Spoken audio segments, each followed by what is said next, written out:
Okay, so you guys sent in some really interesting stuff about a topic that can be a little sensitive, but is definitely interesting. Yeah. And that's the link between emotional dissatisfaction and infidelity. Right.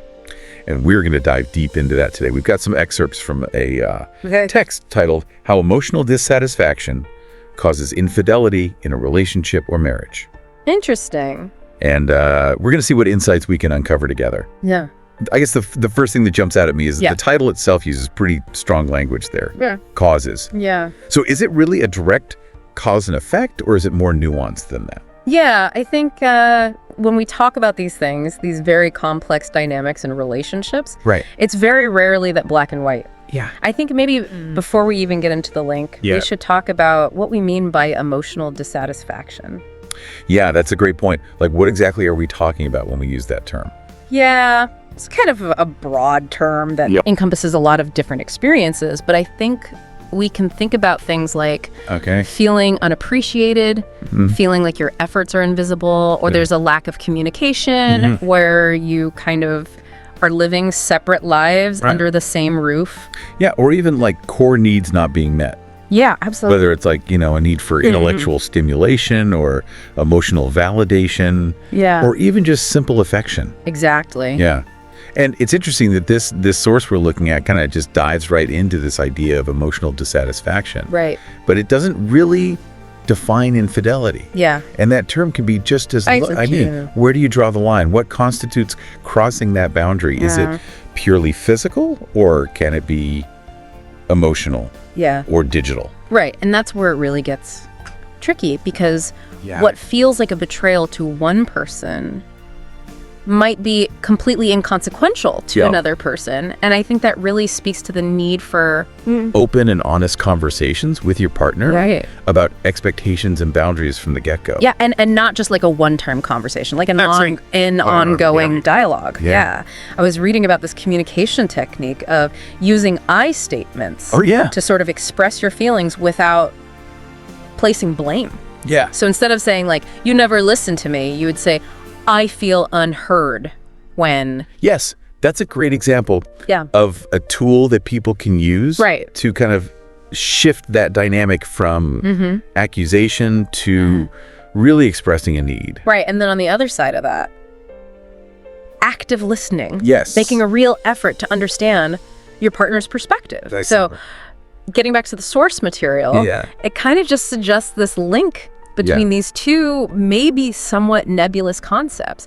But do you really think it's that simple? A direct cause and effect where emotional dissatisfaction will inevitably lead to infidelity? I don't know if it's inevitable. I think it's more nuanced than that. I think a way to think about it is that emotional dissatisfaction might create a vulnerability, a crack in the foundation of the relationship. Yeah.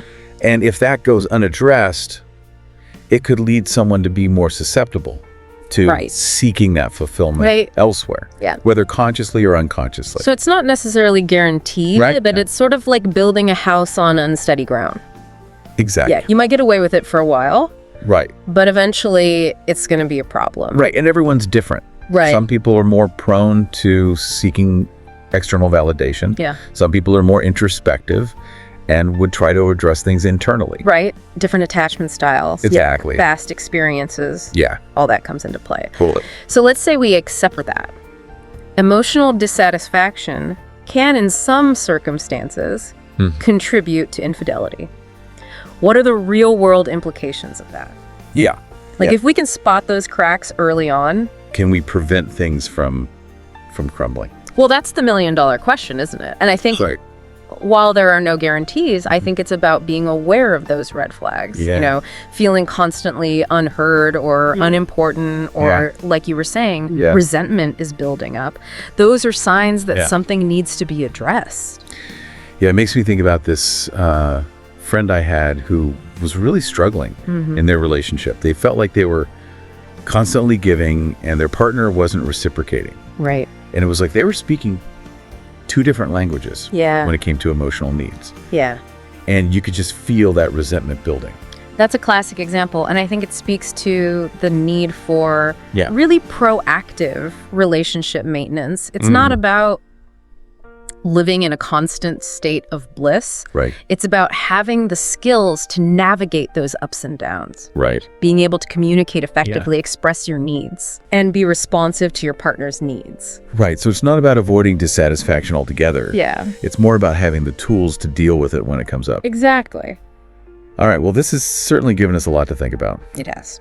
It seems pretty clear that while emotional dissatisfaction can play a role in infidelity, it's not a simple equation. Relationships are complicated. Complex. Yeah. So, here's a thought to leave you with. Okay. We've been focusing on romantic relationships. Yeah. But do you think these same principles could apply to other kinds of relationships? I think so. Like friendships or family dynamics or even professional collaborations. What are those red flags of emotional dissatisfaction in those contexts? That's a good question. Yeah, and how can we apply what we've talked about to strengthen those bonds as well?